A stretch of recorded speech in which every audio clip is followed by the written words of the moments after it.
Ranking Member Senator Wyden for his opening remarks. Thank you very much, Mr. Chairman, and welcome to you, Mr. Mnuchin. This is our first hearing of the 115th Congress, so there's a bit of housekeeping. First, congratulations to my friend Senator Hatch on his selection to continue leading the committee on behalf of the majority.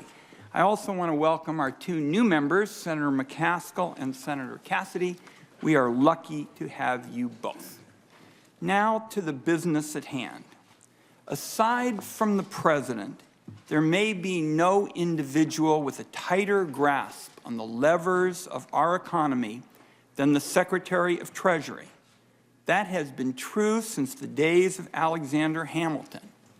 When you read about the nominee for Treasury Secretary, given all the power that this position holds, you hope not to see phrases like foreclosure machine, redlining, offshore funds, and predatory lending.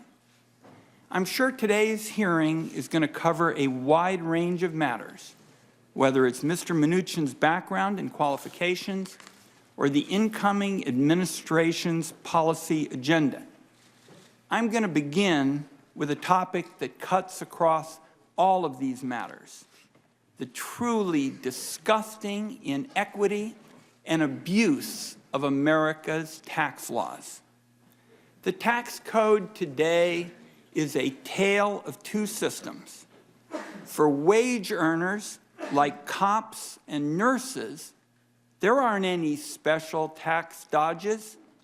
The rules that apply to them are firm and involuntary. Once or twice a month, their taxes come right out of their paychecks. No cutting corners. The rules are different for the powerful and the well-connected. They have armies of lawyers and accountants at their disposal. With the right advice, the most fortunate individuals in our country can decide for themselves how much tax to pay and when to pay it. So let's look at Mr. Mnuchin's history. There is no clearer example than Mr. Mnuchin's hedge fund setting up outposts in Anguilla and the Cayman Islands, an action that can be explained only by the island's 0% tax rate. It certainly wasn't for ease of commute or the infrastructure. In Mr. Mnuchin's case, millions of dollars in profits from Hollywood exports like the movie Avatar were funneled to an offshore web of entities and investors. When Mr. Mnuchin's bank was up for a merger that had the potential to deliver a huge financial gain, a foundation he chaired reportedly used tax-exempt dollars to fund an AstroTurf campaign pushing for the deal's approval. In the public comment period of a potential merger, that is the equivalent of stuffing the ballot box. Mr. Mnuchin operates 7 personal trusts, including one known as a dynasty trust that will shield tens of millions of dollars from taxes. In my view, if you look at our history, our nation wanted to reward merit, not to perpetuate dynasties. Now, as a nominee for a cabinet position, Mr. Mnuchin could be in line for a special elective federal tax deferral on money made by selling stocks and bonds. This is the very definition of getting to pay what you want when you want. Now, there is a common answer when these kind of tax tricks come under a spotlight. It's said that people who use them are just following the laws on the books, and that might be true. The outrage in tax law is what is legal, and that every member of the Senate has allowed it to stay legal. In my view, this outrage is going to change only when taxpayers are no longer divided into 2 very different sets of tax rules. Now, this provides a segue into important policy questions. Setting aside Mr. Mnuchin's finances and background, the tax reform agenda already being advanced by the president-elect would perpetuate and, in fact, worsen the unfairness in the tax code. On the campaign trail, the president-elect delivered lots of tough talk about fixing the tax system. He said he alone could fix it because he had spent a career using the system to his advantage. As for the details, the few position papers that were put forward didn't get a whole lot of attention outside the business pages. But after Mr. Mnuchin's nomination was announced, he laid down a clear and specific marker. So I'll quote Mr. Mnuchin directly. Any reductions we have in upper income taxes would be offset by less deductions, so there would be no absolute tax cut for the upper class. Let me repeat that, and for the sake of brevity, I'm going to start calling it the Mnuchin rule. No absolute tax cut for the upper class. So let's take stock of what's already happening on Capitol Hill. The first major act of the unified Republican government, repealing the Affordable Care Act, would immediately violate the pledge of no tax cuts for the wealthy. Bottom line, the ACA repeal scheme that was kicked off last week is a Trojan horse of tax breaks for the most fortunate. It's paid for by taking tax benefits for health insurance away from millions of working people. Then it's back for round two, under an emerging Republican plan to fast-track an even bigger tax break for the wealthy. In my view, this is proof that the campaign promises about fixing the tax system were pretty much a head fake. For example, the president-elect said he'd close the carried interest loophole. It's a favorite of investment fund managers, but his plan actually gives them a 25% tax cut. In fact, it slashes tax rates for corporations and the wealthy across the board at a cost of trillions of dollars. So it sounds to me like the Mnuchin rule is already on the ropes. Now, what would the new administration's tax plan do for people of more modest incomes? Millions of working parents, mostly single, would get hit with tax increases because they'd lose head of household status when they file. If you wanted to write a tax plan that would push even more working class folks out of the economic winner's circle, that's how you do it. Now, given how central tax policy is to our jurisdiction, I hope the committee is able to discuss those issues today. But of course, the Treasury Secretary and this committee handle a lot more than taxes. So there are other issues to raise. On a broad level, it's my view that senators need to make a judgment call about what sort of person they want to head the Treasury Department. Mr. Mnuchin's career began in trading financial products that helped to bring on the housing crash and the Great Recession. After nearly 2 decades at Goldman Sachs, he left in 2002 and joined a hedge fund. In 2004, he spun off a hedge fund of his own, Dune Capital. It was only a few lackluster years before Dune began to wind down its investments in 2008. In early 2009, Mr. Mnuchin led a group of investors that purchased a bank called IndyMac, and they renamed it One West. Colleagues, One West was truly unique. While Mr. Mnuchin was CEO, the bank proved it could put more vulnerable people on the street faster than just about anybody else around. While Mr. Mnuchin was CEO, a One West vice president admitted in a court proceeding to robo-signing upwards of 750 disclosure documents a week. She spent less than 30 seconds on each. And in fact, she shortened her signature to speed the process along. Investigations found that the bank frequently mishandled documents and skipped over reviewing them.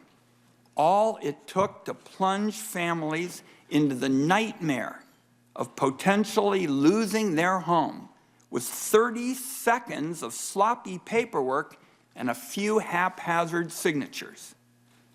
These tactics were in use between 2009 and 2014, a period during which the bank foreclosed on more than 35,000 homes. Widow foreclosures on reverse mortgages.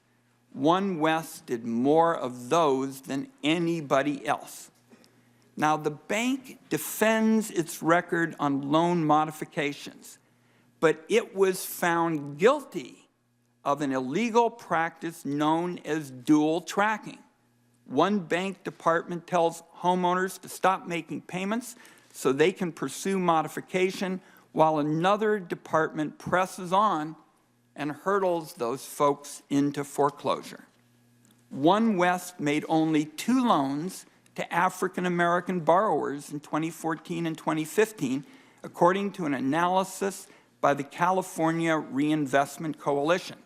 Just a fraction of its branches occupied storefronts in minority communities. None were in predominantly African-American communities. But minorities still represented a disproportionately large share of the people that got booted out of their homes. Under Mr. Mnuchin, One West churned out foreclosures like Chinese factories churned out Trump suits and ties. And with the combination of extreme foreclosure tactics and a bailout from the FDIC, One West became a rainmaker for Mr. Mnuchin and his fellow investors. At precisely the same time the foreclosure machine was running, One West funds were poured into glamorous investments in Hollywood. In 2012, One West struck an agreement to loan hundreds of millions of dollars to a movie studio called Relativity Media. In 2014, while he was CEO of One West's holding company, Mr. Mnuchin bought his own stake in Relativity. He took a seat in the boardroom, was appointed co-chairman. He even bought a private jet with Relativity's co-founder. But the company quickly tanked. One West pulled out $50 million, emptying several Relativity accounts, including one earmarked for guild expenses that expanded wages for contractors and tradesmen. Mr. Mnuchin bailed out just before the studio declared bankruptcy. There have been press reports that the FBI has denied a Freedom of Information Act request concerning Relativity Media on the ground that disclosure is likely to interfere with a pending law enforcement proceeding. I have read the FBI background report on Mr. Mnuchin, and I saw no discussion of any such enforcement action in the report. That may be entirely appropriate. But Mr. Chairman, I want to continue to work with you to find out what the enforcement proceeding cited in the Freedom of Information Act denial is and how it relates to the nominee, if it does at all. For Mr. Mnuchin, Relativity Media's failure wasn't a lot of a setback, considering the profits that One West's foreclosure machine was still pulling in. The purchase price of the bank was less than $1.6 billion. After 5 years of foreclosures and profits, it sold for $3.4 billion to CIT Group. Now, outside One West and Relativity, Mr. Mnuchin spent years as a director of the holding company for Sears, obviously an iconic American brand. He served on the committee that watchdogged the Employee Pension Fund. The record shows that that plan was routinely mismanaged and underfunded. Retirees saw their pensions cut, losing a monthly health care stipend that was enough to offset roughly 1/3 of the premiums the seniors pay for Medicare Part B. Sears also shuttered hundreds of stores nationwide over the last few years and recently announced another round of closures. Once again, showing a truly impressive capacity to advantage himself while others fell behind. Mr. Mnuchin joined a small group of investors that spun off the company's real estate into a separate trust. It was arguably the most valuable asset Sears had left. So as retirees watched their pensions shrink and Sears' remaining workers worry about an uncertain future, this small number of powerful individuals made out just fine. Now I'm going to wrap up, and I just want to step back for a moment to talk about the role of the Secretary of Treasury. This is the person who's going to have enormous influence over Americans' paychecks and mortgages, the caliber of job opportunities they face, the safety and stability of the financial system that holds and invests their hard-earned money, and much more. This is a position that has the power to help reverse decades of yawning inequality that has hollowed out the middle class, dimmed the hopes of so many young people, and left millions buried in debt. The Treasury Secretary ought to be somebody who works on behalf of all Americans, including those who still wait for the economic recovery to show up in their communities. When I look at Mr. Mnuchin's background, it is a real stretch to find hard evidence that he would be that kind of Treasury Secretary. Now, just finally, Mr. Chairman, one other bit of housekeeping. I want to make it very clear that Democrats have in no way been obstructing Mr. Mnuchin's confirmation. We are doing our jobs to truly vet this nominee. We are, in fact, colleagues, doing it as we've been doing it for almost 20 years on a bipartisan basis. And if you have any questions about the fairness of it, ask Tim Geithner about what it was like in 2009. And I want to point out that at your request, Mr. Chairman, I agreed to shorten the normal one-week notice period to all so that Mr. Mnuchin's hearing could be held today. Ultimately, nominations hearings are about hearing what the nominee is for. So, Mr. Mnuchin, that is what today is all about. We look forward to your testimony. I note also we have a couple members of the House, and we want to welcome them as well. Well, thank you, Senator. We're pleased to welcome